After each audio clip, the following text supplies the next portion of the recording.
हाय पिला माने last class रे हमें रूपांतरण जाए पढ़ी जोटा हूँ तुम क्लास 8 रो प्रजनन चैप्टर प्राणीकर प्रजनन। तो रूपांतरण जाए पढ़ी तो रूपांतरण रे को जीव रूपांतरण प्रक्रिया रे निज माने गोटे अवस्था आउट अवस्था को परिवर्तन होचंदी ताकू ही तो रूपांतरण कहा जाए जेमति कि बेंग आ गोटे आसला प्रजापति एमाने कौन करंदी बेंगर जेमति गोटे बेंग फुला हुए डिंब हुए तापर बेंग फुला आद्य बेंग फुला तापर बेंग फुला तापर बह्य प्राप्त होके रूपांतरण होला। तो हमर आज नेक्स्ट टॉपिक होची टेस्ट ट्यूब बेबी।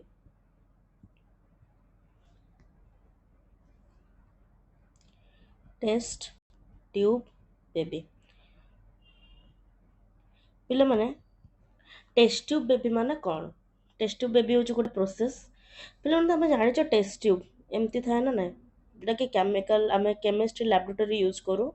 तो तुम मैंने भावुव जे बोधे टेस्ट ट्यूब रे कौन गोटे करी बेबी जन्म होची ना कौन ना सेमती किसी ना टेस्ट ट्यूब रे हुए ता ना टेस्ट ट्यूब जेहेतु गोटे लैबोरेटरी रे प्रथम कौन कर जुग्मज को करना जेहेतु कराऊँच से आम टेस्ट ट्यूब बेबी बोली कहूँ।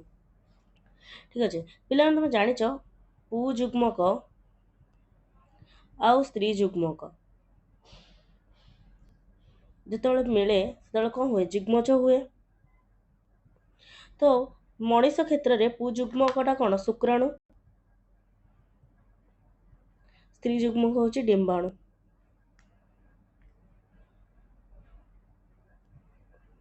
यही दी जन समान प्रक्रिया रे हैला जुग्मज। तो यहाँ आमर नेचुराली माने प्राकृतिक भाव में हुए केते जनकर केते जनक शरीर रे माने केते जनकर से ही दक्षता न थाए जे जुग्मजटा स्त्री मानक शरीर रे हबा पई बा शुक्राणुटा कौन स्त्री शरीर को आसे। तो सेमती किछि किछि गोटे शरीर प्रॉब्लम जोगु से माने कौन करती निजे संतान जन्म करि पारंती नाही। तो यही प्रोसेस रे जो टेस्ट ट्यूब प्रोसेस रे कौन करा जाए ना प्रथम डॉक्टर माने कौन करती डिंबाणु ओ शुक्राणु को संग्रह करी डिंबाणु और शुक्राणु संग्रह करी शरीर बाहर समायन लाभ करती समायन लाभ करती। ठीक अच्छे करती बा करि पारिछंती। तो यही समायन को ये जो समायन प्रक्रिया को कौन कहला यही समायन को इन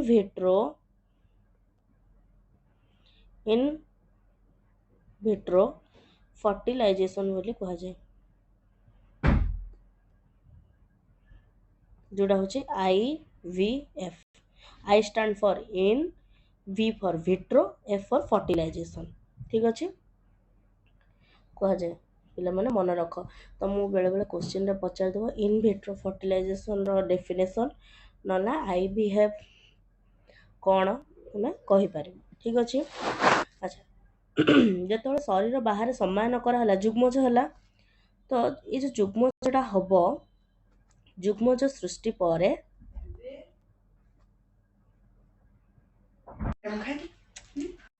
तो जुग्मज सृष्टि पर किछि दिन पर्यंत प्राय एक सप्ताह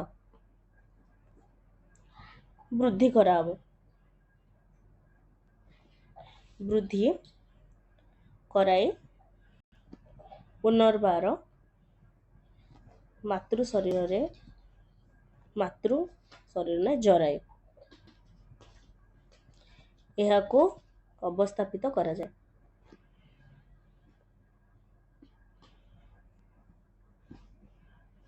तो पिला माने एठी कौन है ना आम जाने पुजुग्मक और स्त्री जुग्मक मिलन जुग्मज सृष्टि है। ये जो जुग्मजटा को लैबोरेटरी रे बाहर कराई जुग्मज को एक सप्ताह वृद्धि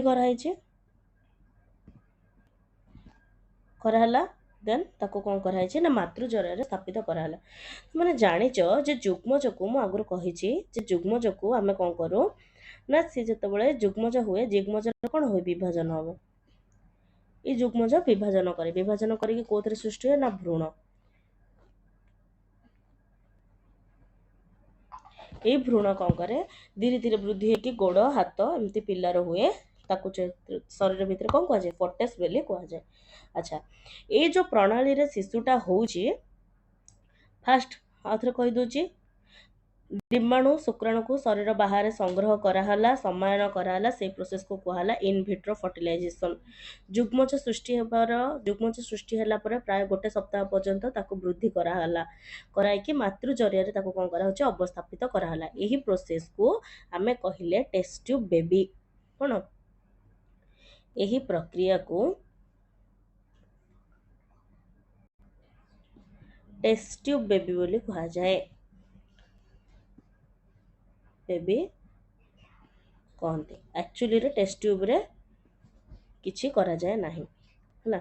पिला माने जो एडी चित्रटा देखुछ एडा होछि हमर वर्ल्ड रो प्रथम टेस्ट ट्यूब बेबी जार ना होछि लुइस ब्राउन। लुइस ब्राउन होछि हमर प्रथम टेस्ट ट्यूब बेबी जे कि 1978 मसिया जुलाई 25 1978 मसीह जन्मग्रहण करथिला। डॉक्टर किए प्राणी विज्ञानी किए प्राणी विज्ञानी माने जो माने जूलॉजिस्ट रॉबर्ट एडवर्ड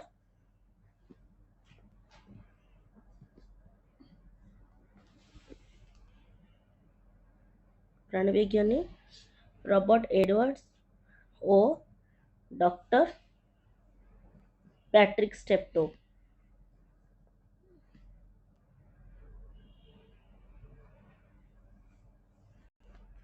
जे कि आईवीएफ कौशल 25/7/1978 विश्वर प्रथम टेस्ट ट्यूब बेबी ता ना कौन लुइसे ब्राउन।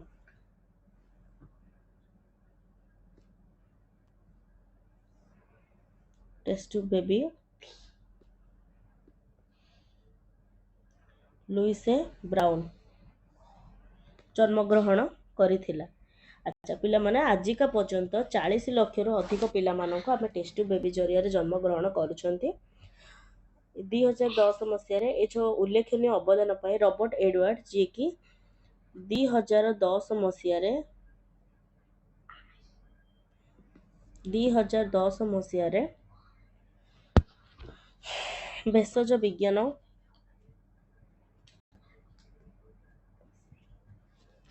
विज्ञान नोबेल पुरस्कार पाइथिले। नोबेल पुरस्कार पाइथिले ठीक अच्छे ताको प्रदान करा जायतिला केबे ना 2010 मसीह रे। तो एती जिंस होची टेस्ट ट्यूब बेबी तमरो टेस्ट ट्यूब बेबी 2010 मसीह तम मिलची रॉबर्ट एडवर्ड और ये होचन प्राणी विज्ञानी Robert Edward doctor Patrick Steptoe और प्रथम टेस्ट ट्यूब बेबी ना होची लुइसे ब्राउन। चला नेक्स्ट टॉपिक होची क्लोनिंग। क्लोनिंग माने कोन प्रतिरूपीकरण।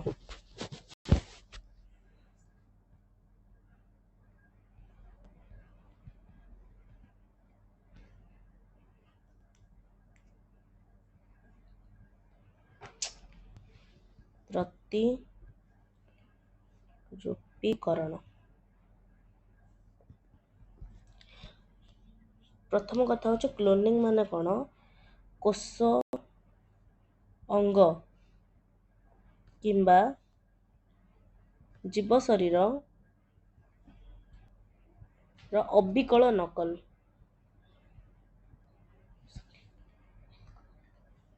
नकल सृष्टि को क्लोनिंग बा प्रतिरूपीकरण बोली कहा जाए।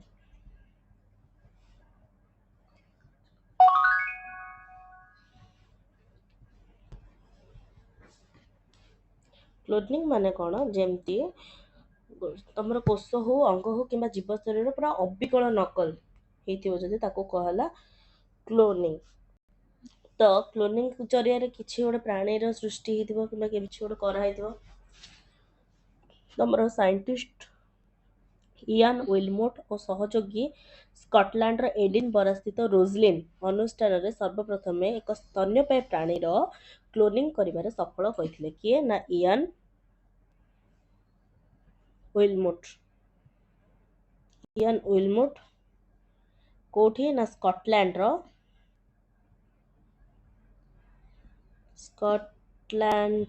ଏଡିନବରା ସ୍ଥିତ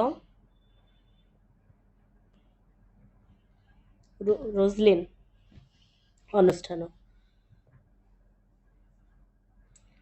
ଅନୁଷ୍ଠାନରେ ସେ ଏକ୍ସପେରିମେଣ୍ଟ କରିଥିଲେ। କା ଉପରେ ନା ଗୋଟେ ସ୍ତନ୍ୟପାୟୀ ପ୍ରାଣୀ ମାନେ ଯିଏ ଛୁଆ ଜନ୍ମ କରିକି ସେ ସଫଳ ବି ହେଇଥିଲେ କ୍ଲୋନିଂ କରିବାରେ। ଫଳରେ ଡଲି ନାମକ ଗୋଟେ ମେଣ୍ଢିଟା ଜନ୍ମ ହେଇଥିଲା। ଗୋଟେ ମେଣ୍ଢି ଉପରେ ସେ ଏକ୍ସପେରିମେଣ୍ଟ କରିଥିଲେ, ଯିଏ ହଉଛି ଡଲି। ଏଇଟା ହଉଛି ଡଲିର ଚିତ୍ର ନା। ଡଲି ନାମକ ଗୋଟେ ମେଣ୍ଢି ଯିଏକି ପ୍ରଥମ କ୍ଲୋନ୍ ରୂପେ ପ୍ରଥମ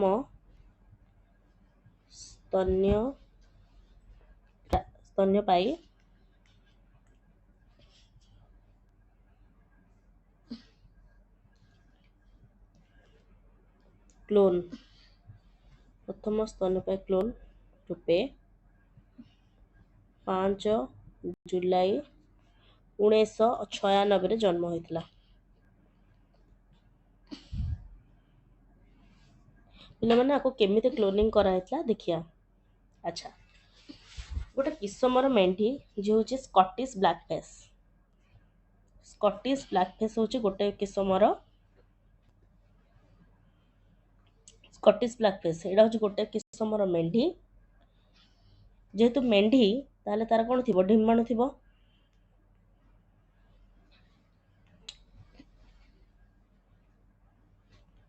ଏମିତି ଡିମ୍ବାଣୁ ଥାଏ। ସ୍କଟିଶ ବ୍ଲାକଫେସ୍ ହଉଛି ଗୋଟେ କିସମର ମେଣ୍ଢି। ତାର ଡିମ୍ବାଣୁରୁ କଣ କରାହେଲା? ନେଷ୍ଟିର ବିସ୍ଥାପନ କରାହେଲା। ଡିମ୍ବାଣୁ ଏମିତି, ଠିକ ଅଛି। ଏଠି ଥାଏ କଣ? ନେଷ୍ଟି। ଏ ନେଷ୍ଟିକୁ କଣ କରାହେଲା? କାଢା ହେଇଗଲା। ନେଷ୍ଟିକୁ ବାହାର କରାହେଲା। ଆଉ ଗୋଟେ କିସମର ମେଣ୍ଢି ହଉଛି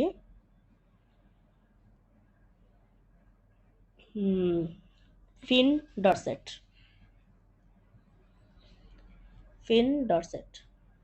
ଇଏ ବି ଗୋଟେ ମେଣ୍ଢି ହେଲା। ୟାର ଡିମ୍ବାଣୁ ଥିବ। ୟାର ନେଷ୍ଟିକୁ କଣ କରାହେଲା? ଏଠି ଅବସ୍ଥାପନ ହେଲା। ଦେଖ ପିଲାମାନେ ଚିତ୍ର। ଆଚ୍ଛା, ଏଇଟା ହଉଛି ୟାର ନେଷ୍ଟି, ଏ କଲରଟା। ୟାର ହଉଛି ଏ କଲରଟା। ତ ଏଇ ଯୋଉ ବର୍ତ୍ତମାନ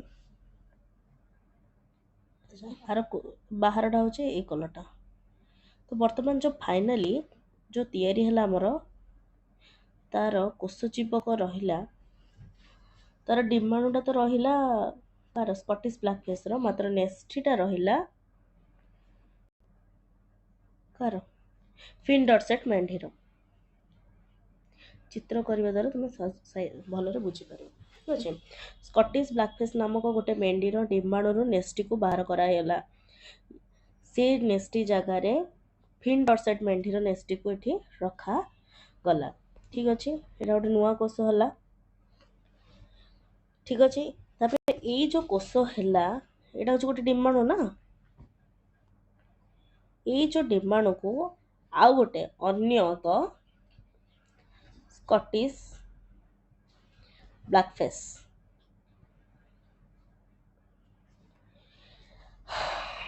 ଏହାକୁ କିଛି ଦିନ ପରେ ଅନ୍ୟ ଏକ ସ୍କଟିଶ ବ୍ଲାକଫେସ୍ ମେଣ୍ଢିର ଜରାୟୁରେ ଆକୁ କଣ କରାଯାଇଛି?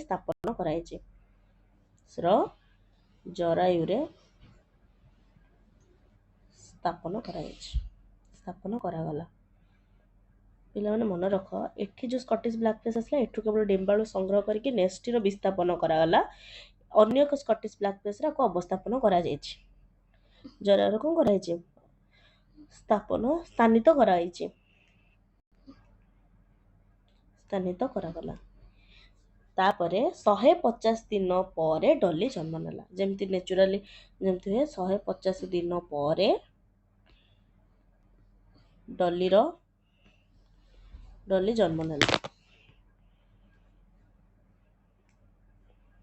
ସ୍ୱାଭାବିକ ପ୍ରଜନନ ଜରିଆରେ ଯେମିତି ପ୍ରଜନନ କରେ ସ୍କଟିଶ ବ୍ଲାକଫିସ୍ ସେମିତି କରିକି ଡଲି ଜନ୍ମ ନେଲା। ତ ପିଲାମାନେ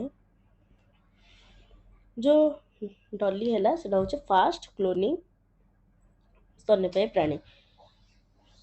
डली केबे जन्म नहीं तापर डली तो आम जान 1996 5 जुलाई डली जन्म ग्रहण करथिला।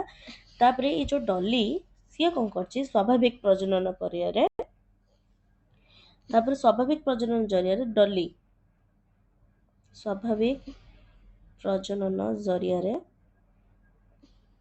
डली पुणी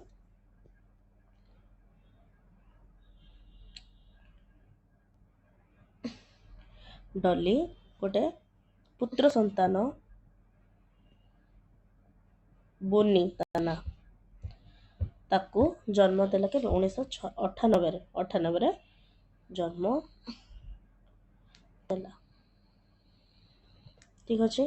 अच्छा किंतु ये जो डली होता ना ये जन्मर रोगाग्रस्त थिला। ठीक अच्छे जो डली जन्म नहीं ये जन्मर रोगाग्रस्त थिबा जोगु एटा को जी डली जन्मदाता बा जनक होचंदी कि विलमुट जे काको करथिले इयान विलमुट आको कौन कले रोगरू मुक्त करने से कौन करथिले ना 14 फेब्रुआरी 2003 रे डाक्टरी उपाय रे ताको कौन कले सदैव मुक्ति देले। मर्सी किलिंग जोड़ा कहते सदैव मुक्ति जेहेतु रोगग्रस्त थिला से बहुत कष्ट पाउथला से मार देथिले सदैव मुक्ति देले। फल विश्वर प्रथम जे क्लोनिंग तार कौन होता अंत होता। ठीक अच्छे। तो ये हूँ तुम जिनस ये बाकी थी गोटे हूँ क्लोनिंग गोटे टेस्ट बेबी। नेक्स्ट तो कौन ना विश्वर जो प्रथम आमर थिला क्लोनिंग डली जी कि सफल स्तन्यपायी प्रतिरूपर अवसान होता सरी। तो पे पूरा होल ओवर चैप्टर रे किसी शॉर्ट नोट अच्छी। प्राणी प्रजनन दुई प्रकार आम पढ़ीच अलिंगी जनन और लिंगीय जनन। अलिंग कौन हुए लिंगर व्यवहार हुए ना जी कि एमिबा हो कि हाइड्रा हो। लिंगीय जनन रे नुआ जीव सृष्टि हेले ताकू लिंग द्वारा नुआ जीव सृष्टि हेले ताकू लिंगीय जनन कहुए। पुलिंग स्त्रीलिंग आमर मनीष हो हाथी घोड़ा बाघ भालू ए समस्ते। हाइड्रा अलिंग जनन कोर्कदगम द्वारा होता है। एमिबार दुई विभाजन रे हुए। पु जुग्मक और स्त्री जुग्म मिलन को कह जाए समायन आ समायन जदि शरीर भितर हेले ताकू कह जाए कौन अंत समायन जोटा कि मनीष मानकर हुए। बाहर हेले ताकू बहि समायन कह जाए। एग्जांपल बेंग मनुष्य कुकुड़ा गाई कुकुर आदिर अंत समायन होता है। बेंग माछ स्टारफिश एमानकर बहि समायन प्रोसेस रे कौन हुए बस छुआ जन्म होती। जुग्मजर पुणी भ्रूण हुए। जरायु प्राणी मानकर जरायु मध्य भ्रूणर वृद्धि और विकास होता है। जमीक मातृ शरीर जरायु जोटा कि आमर वृद्धि होची जो छुआ शिशु छुआर वृद्धि हुए से फर्टस बोली कह जाए। जरायुज प्राणी मानक मध्य गाई कुकुर और मनुष्य होचंदी अन्यतम। अंडज प्राणी मानक मध्य कुकुड़ा बेंग अन्यतम। शुकरु बह प्राप्त प्राणी जात हेबारु घटुथिबा जो कौन रूपांतरण बोली कह जाए जोटा कि आमर कार हुए बेंगर हुए प्रजापतिर हुए हमें जानीचे से प्रोसेस को कौन कह जाए रूपांतरण बोली कह जाए। बस एति हूँ टॉपिक। Thank you.